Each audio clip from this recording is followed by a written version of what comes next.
Bonjour à tous et bienvenue dans ce Morning Bull Live. Nous sommes le 17 septembre 2024.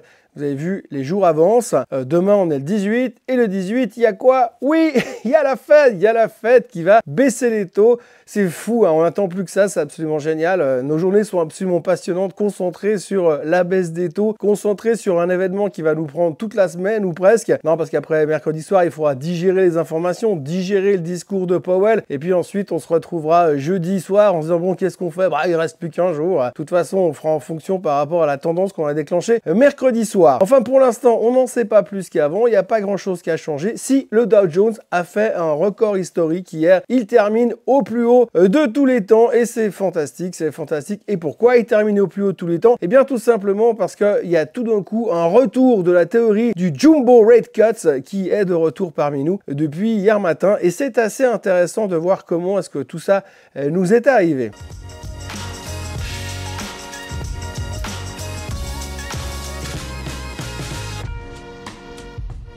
Alors comme il n'y a pas des tonnes de choses à raconter ce matin, je vais essayer de vous raconter des histoires. Non, parce que finalement, les histoires, c'est ce qu'il y a de plus sympa dans la finance.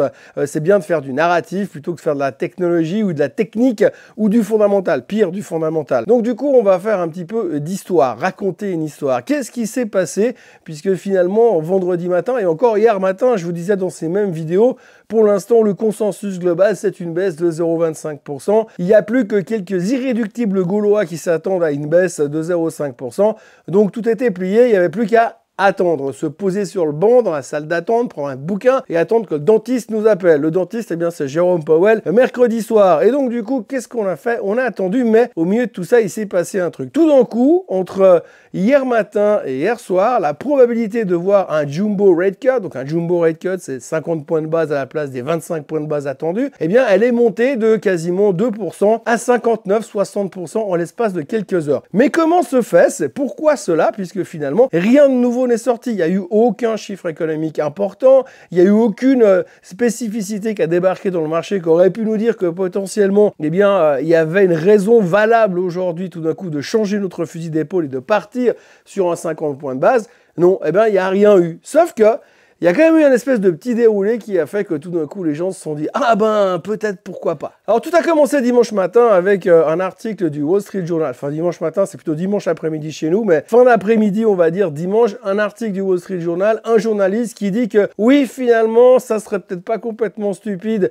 de baisser les taux de 50 points de base. Pourquoi? Eh bien, parce que selon ses calculs à lui, l'inflation est mal calculée. C'est-à-dire que finalement, il y a un espèce d'effet retard à l'intérieur de l'inflation et qui dit que finalement aujourd'hui quand on parle du core inflation qui est à 3,2%, du core CPI, eh bien finalement si on calcule la réalité du ralentissement des prix, de la baisse des prix, eh bien il serait nettement en dessous. Même chose pour le CPI, ce qui voudrait dire que finalement Powell est complètement débile de baisser les taux que de 0,25% alors que l'inflation est quasiment morte, exsangue, foutue, dans le coma, sous perfusion. On a encore branché la machine mais on attend juste de débrancher les fils. Donc aujourd'hui on est dans une situation assez particulière puisque un journaliste du Wall Street Journal remet en question les chiffres de l'inflation et surtout on l'écoute et à la fin de son article, en plus de tout ça, il vient encore expliquer très clairement qu'en plus l'emploi est en ralentissement et que l'emploi va pas bien et que ça fait quand même 1 million de jobs qui ont disparu sur les 12 derniers mois. Alors bon, moi je suis pas journaliste du Wall Street Journal, ça fait 15 fois que je le répète cette histoire, tout le monde s'en fout quand c'est moi qui dis, mais là en l'occurrence quand c'est le gars du Wall Street, eh bien là, on l'écoute et finalement, les gens se sont dit « Ah ouais, mais si le Wall Street, il le dit, c'est peut-être que c'est pas complètement faux. Alors peut-être que ce serait pas complètement idiot, finalement, de se poser les bonnes questions et d'espérer un Jumbo Rate Cut. » Et puis, comme ça suffit pas toujours l'avis d'un seul gars, il y a un gars du FT qui a publié également un article quelques heures plus tard, hier matin. Je pense qu'ils se sont parlé, ils sont copains probablement, mais il a publié un article plus ou moins dans le même sens. Et en plus de tout ça, au milieu, il a mis une magnifique phrase. Une réduction de 50 points de base cette semaine permettrait d'éviter une faiblesse excessive de l'économie et les réactions négatives du marché en cas de publication économique relativement faible avant le prochain meeting de novembre. Donc voilà, on en est déjà au meeting de novembre. Donc en fait, l'article du FT explique simplement que si Powell baisse les taux de 0,5% mercredi soir, eh bien il va anticiper le fait que si tout d'un coup, je sais pas, le prochain CPI ou le prochain PIB ou les chiffres de l'emploi du mois de septembre sont dégueulasses, eh bien on pourra dire ah oui, mais c'est pas grave parce que de toute façon il a baissé les taux en anticipation. Résultat, pas d'inquiétude, pas de correction, pas de marché qui baisse, tout va bien dans le meilleur des mondes. Bon, ça résout pas le problème que l'emploi est dans le pâté et que l'économie est en train de ralentir, mais pour l'instant, c'est ce qui nous suffirait. Et c'est ce que voulait dire le journaliste du FT. Résultat, aujourd'hui, eh bien on se dit bah voilà, vous avez un gars du FT, un gars du Wall Street Journal qui nous dit que ah bah les taux ils vont baisser de 0,5%, que c'est nécessaire et que Powell n'a plus vraiment le choix. Du coup, notre sentiment, il est monté encore un petit peu. Augmentation de la probabilité de voir une baisse de 50 BP. Et puis alors, on s'est dit un truc, on s'est dit c'est quand même fabuleux parce qu'en plus de tout ça, il n'y a même pas un membre de la Fed qui est venu à la télé pour dire non, non, non, les gars, vous dites que des conneries, on va baisser de 0,25, une chose après l'autre, on n'a pas encore assez de visibilité. Enfin, un discours un peu plus posé, un discours de la Fed, un discours politiquement correct. Ah bon, en même temps, c'est normal que les gars, ils parlent pas parce que vous savez qu'une semaine avant le meeting de la Fed, ils sont ce qu'on appelle en black period, ils n'ont pas le droit de parler de toute façon. Interdiction de communiquer avec les médias, donc forcément, ils peuvent pas se défendre. Les gars, ils sont pieds et poings liés, bâillonnés avec les pieds dans un bac de béton, ils sont au fond du lac, ils peuvent forcément pas communiquer ni dire ce qu'ils pensent. Donc résultat, on a le bourreau de venir donner nos avis dans les médias. De toute façon, il y a personne qui peut se défendre. Ce fin, ils ont quand même réussi à trouver un mec, Dudley. Alors Dudley, c'est l'ancien patron de la Fed de New York. Il n'est plus membre de la Fed, il a quitté la Fed, il fait autre chose, mais il reste quand même l'ancien patron de la Fed de New York. Alors comme il avait un peu en mal de publicité, eh bien il est quand même allé participer au jeu et on lui a dit ouais, tu penses quoi de l'histoire de la baisse des taux là, 0,25 ou 0,50? Il a dit ah non, moi j'ai déjà dit c'est 50 BP mercredi soir et puis en plus Powell, c'est un gars qui est très agressif, qui est vraiment prêt à y aller fort pour éviter les problèmes. Donc voilà, donc le gars il a tout dit et le marché s'est dit ah bah voilà, du coup 59% de probabilité de voir un jumbo rate cut mercredi soir. Powell est soudainement devenu agressif, hein, le faucon est devenu colon et résultat, eh bien finalement tout le monde est plutôt optimiste soudainement pour que la Fed baisse les taux de 50 BP. Alors du coup les marchés ils ont explosé. Enfin, explosé. Le Dow Jones a fini au plus haut de tous les temps. Un peu moins évident sur le S&P 500 qui n'arrive toujours pas à toucher ses records historiques.